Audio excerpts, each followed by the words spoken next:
É isso aí. Bom dia a todos que estão nos acompanhando aqui. Pessoal, às vezes entrou novas pessoas na live aí, né? E primeiro eu quero parabenizar aí o Dr. Luiz Lopes, o Dr. Tiago Fernandes, que fizeram brilhantes exposições. Eu tenho certeza que eu não vou nem chegar aos pés deles aqui, que eles foram realmente muito... a exposição foi perfeita. A gente vai partir para um outro viés, obviamente, né? Que é a questão mais sobre o aspecto jurídico, muda um pouco essa conotação, mas tudo dentro da problemática aí, que é a questão do ruído, né?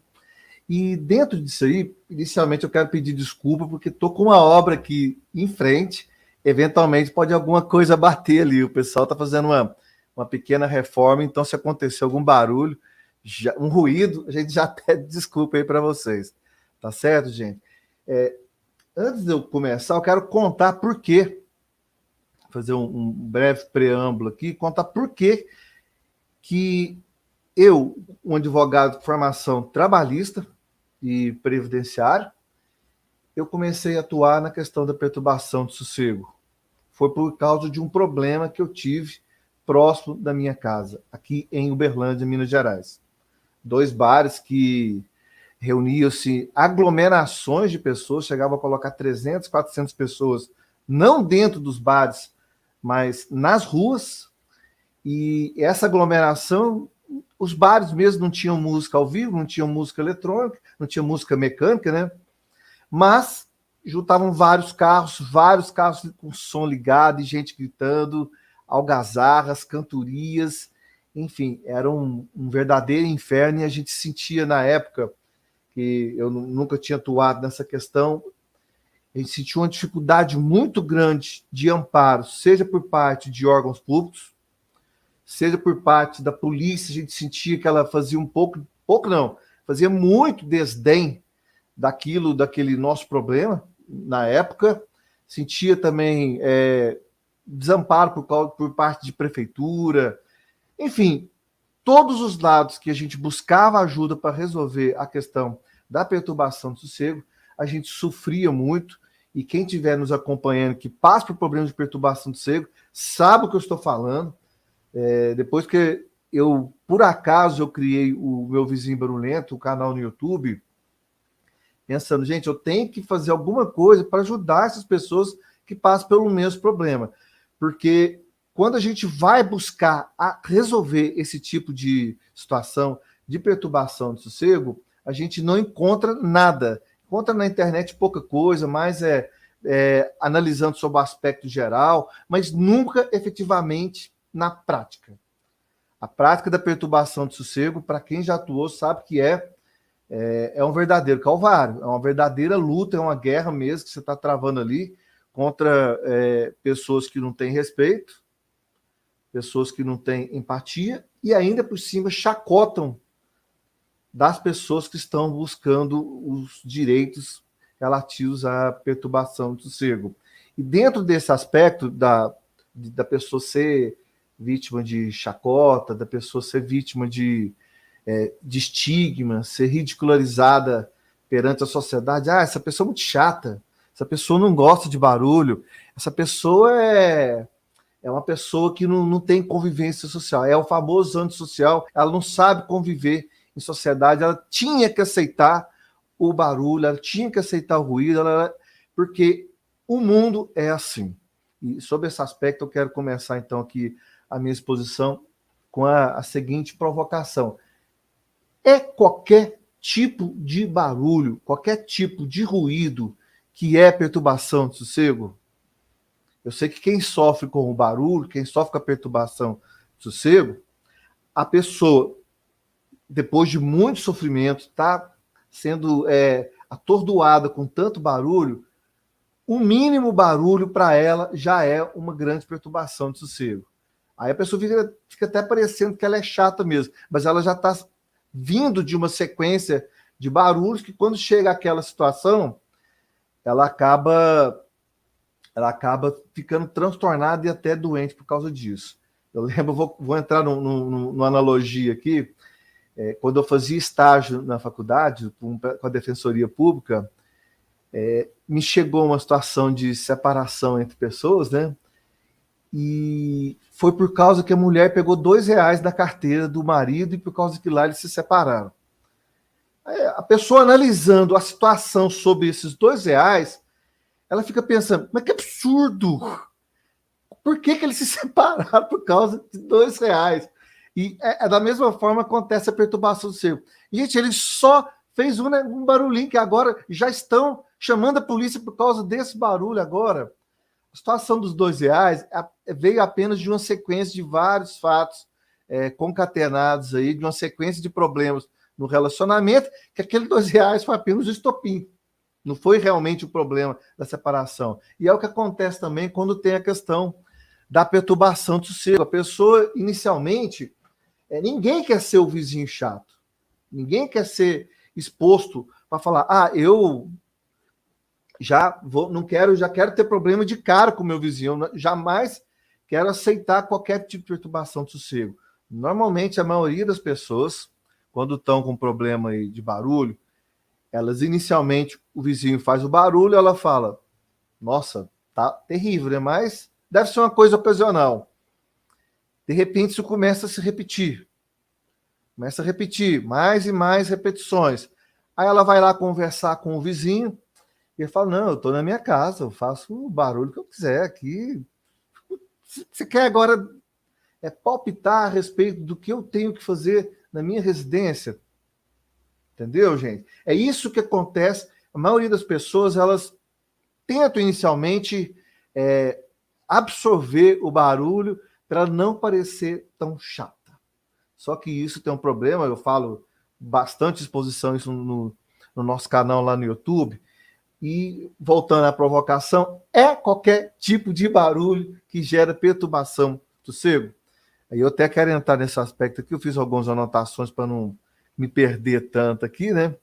Bom, primeira coisa, dentro de tudo que o professor Tiago falou, o professor Luiz Lopes falou, eu sempre repito isso também nas minhas lives que a gente faz lá, não existe um mundo silencioso. Não existe um mundo sem ruído. Não existe um mundo, até uso a expressão lá, não existe um mundo sem barulho. Isso é praticamente impossível, utópico, a pessoa falar assim, não, mas eu vou para a zona rural, lá não vai ter barulho. Lá vai ter barulho, lá vai ter o galo, vai ter um cachorro, vai ter um pássaro, uma maritaca, enfim. É praticamente quase impossível você falar assim, eu vou viver em total silêncio. É uma coisa meio utópica. E as pessoas, naturalmente, elas fazem barulho. Você morando no ambiente urbano, é natural que a pessoa, o seu vizinho, vá conversar, que ele eventualmente tenha que gritar com alguém, se ele tiver crianças, então, praticamente falar assim, não, mas é um absurdo, a mulher grita demais com as crianças, só ela que sabe o que ela passa lá com essas crianças aí. A gente também tem que ter um pouco de um equilíbrio, de entender o que está acontecendo aí. Por isso que eu quero entrar nessa próxima questão, porque o que é perturbação de sossego sob o aspecto legal, não necessariamente legal, porque essa foi uma construção que eu fiz depois de passar pelo problema e fazer uma análise de decisões de tribunais, que a gente, dentro do direito, a gente chama de jurisprudências.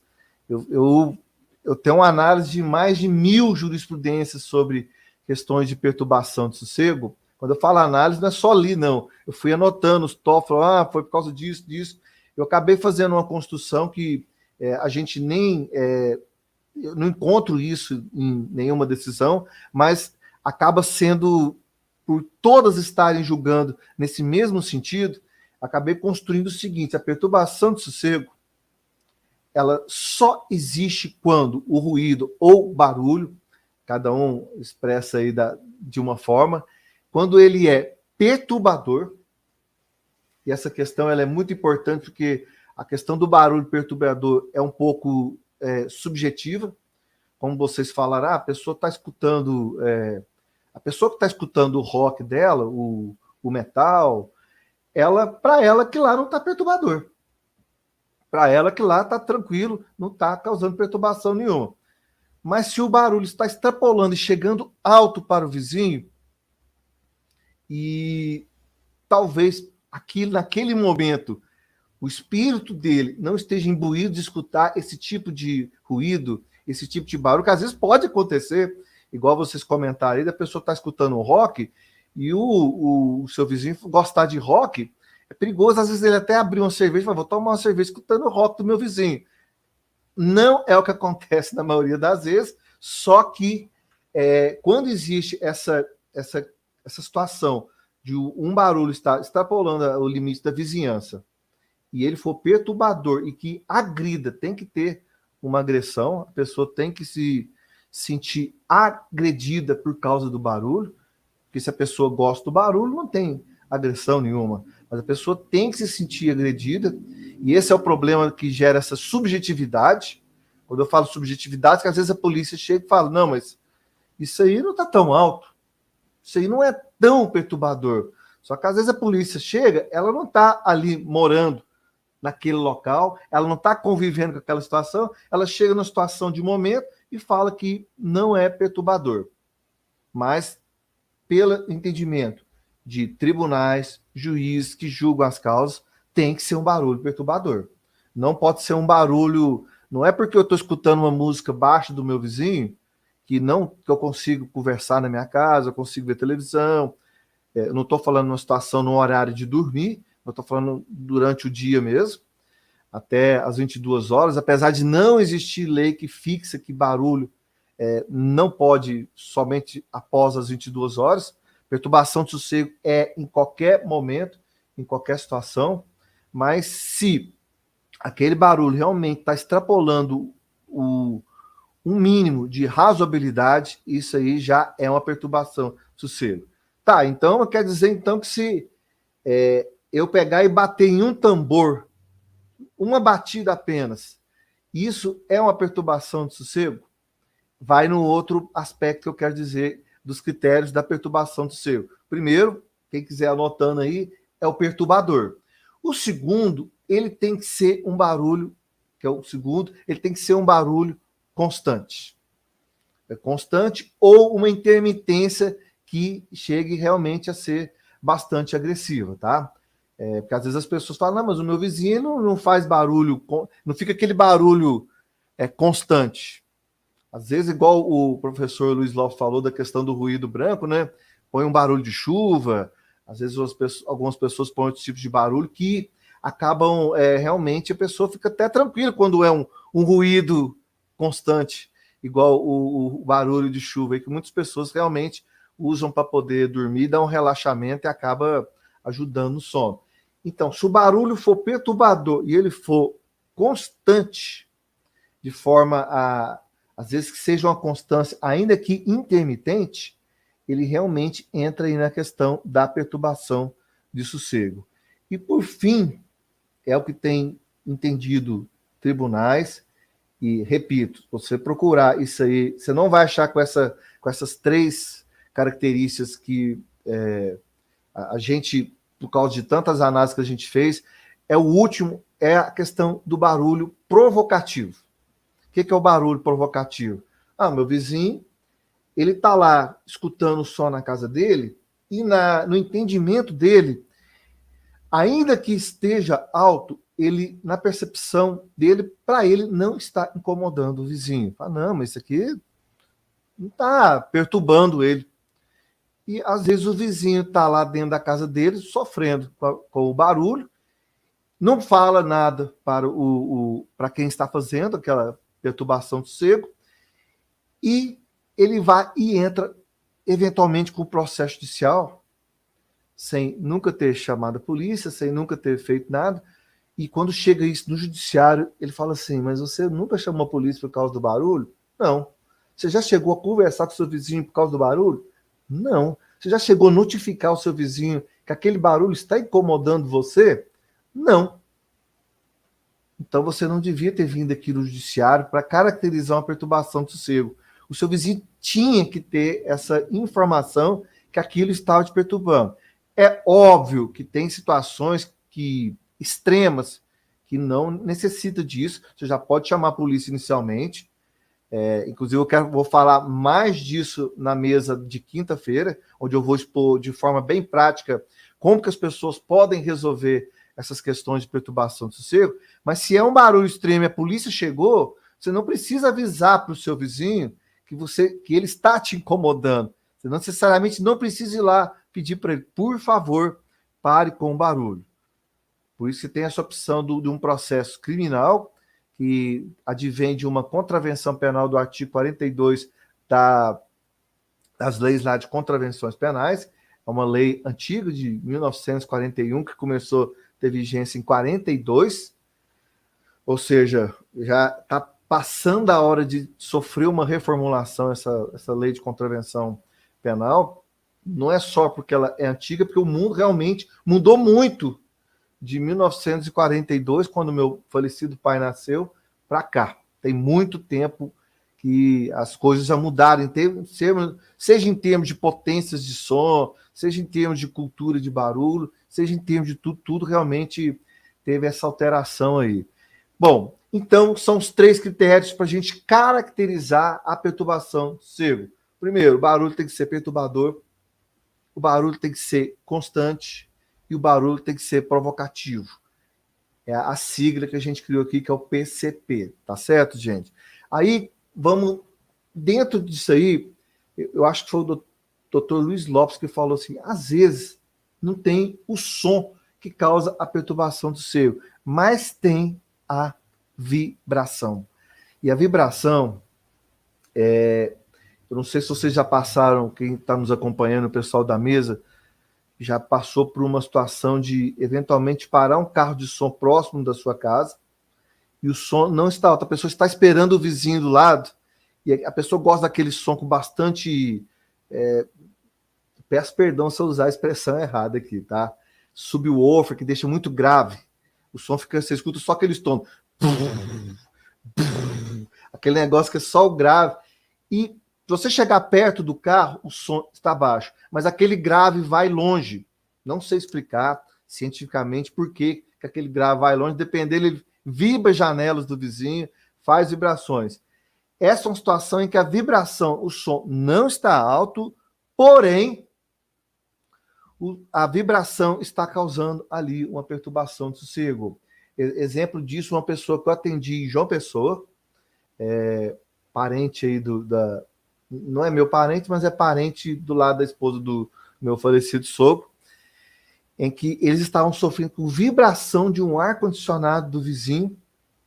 O ar-condicionado era muito antigo, vibrava totalmente a parede do quarto deles. Eles falaram assim, for fazer uma medição de decibéis, não tem como medir, dá baixíssimo. Só que você está ali deitado, é impressionante. Quando a gente deita, coloca a cabeça no travesseiro, não sei a explicação científica, você está ali acordado, andando, você não está escutando tanto barulho. Na hora que você deita, põe a cabeça no travesseiro, a impressão que dá com a sensação de auditiva aumenta pelo menos uns 20%. Não sei explicar o porquê. E a situação desse pessoal de João Pessoa exatamente aí, é que quando eles deitavam, quando eles estavam acordados, o barulho do motor não incomodava. Na hora que você deita e fica aquele silêncio, a cabeça quer descansar, com alguma coisa vibrando ali na parede, gerou a perturbação de sossego e a gente conseguiu ajudá-los a resolver essa questão que eles estavam passando também em João Pessoa. Estou citando João Pessoa até por causa que a live aí é para a Universidade Federal da Paraíba, mas obviamente essa questão da perturbação de sossego, ela eu chego assim, por causa da pandemia do coronavírus, eu até falo que já está há muito tempo se tornando não sei qualificar exatamente se é uma epidemia, uma pandemia, porque em decorrência das pessoas não buscarem soluções para isso, em decorrência das autoridades criarem bastante obstáculos para resolver isso aí, em decorrência, às vezes, talvez da demora do judiciário também de resolver essas questões, gera uma certa percepção de impunidade que vai criando no inconsciente coletivo que fazer barulho é normal. e que a pessoa que reclama, ela voltando do início da live, ela sofre com algum problema de uma misofonia, ela sofre com outras doenças, tipo autismo. Talvez o autista tenha uma percepção maior do barulho. Aí as pessoas, se a pessoa tem algum problema de saúde, aí ela se incomoda tanto barulho, e pode ver que a outra pessoa ali nem reclama. Algumas pessoas não reclamam. Até depois, na hora que entrar na mesa, eu vou citar uma coisa que o doutor Tiago Fernandes falou, para a gente entrar nessa troca de informações aí. Mas algumas pessoas realmente não reclamam, mesmo tendo a perturbação do sossego. Isso aí, talvez até por nosso querido aí, Tiago Fernandes, explicar, ele que é sociólogo, porque algumas reclamam e outras não, se existe alguma... Às vezes é questão cultural, falando, para mim isso é normal. Para algumas pessoas é normal o barulho constante, a pessoa já nasceu num lugar barulhento, a pessoa já vive num local que tem muito barulho, e para ela aquilo lá é normal. Então, assim, eu sei que meu tempo já está quase finalizando, professora Conceição. Quando a gente fala da questão da perturbação do sossego, eu nem entrei na questão do decreto aí de João Pessoa, mas se sobrar um tempo, depois a gente entra. Existe uma série de leis que, sim, elas podem resolver a questão da perturbação. Podem e resolvem, porque pela experiência que a gente tem, a atuação nossa, elas resolvem. A primeira, obviamente, a Constituição Federal, que ela fala que todas as pessoas têm direito de viver com dignidade, e todas as pessoas têm direito de viver no meio ambiente equilibrado, meio ambiente que não cause poluição sonora. Aí, depois disso, vem a Lei de Contravenções Penal, que eu falo que é uma estratégia, que é uma arma que a pessoa tem para poder combater a perturbação do sossego naquele momento ali específico. Vou falar isso na mesa de quinta-feira. Tem a questão do Código Civil também, que fala que ninguém pode produzir interferências na propriedade vizinha, sendo que, se a pessoa sofrer essa interferência, ela pode buscar os meios legais para resolver essa questão da interferência, da perturbação de sossego aí. Obviamente, a gente tem outras normas que trazem essas soluções também, essa questão da perturbação do sossego. Eu vou falar rapidamente aqui. A gente tem o Código Civil da parte de condomínios, pessoas que moram em condomínios também tem essa questão aí de se tratar com o barulho.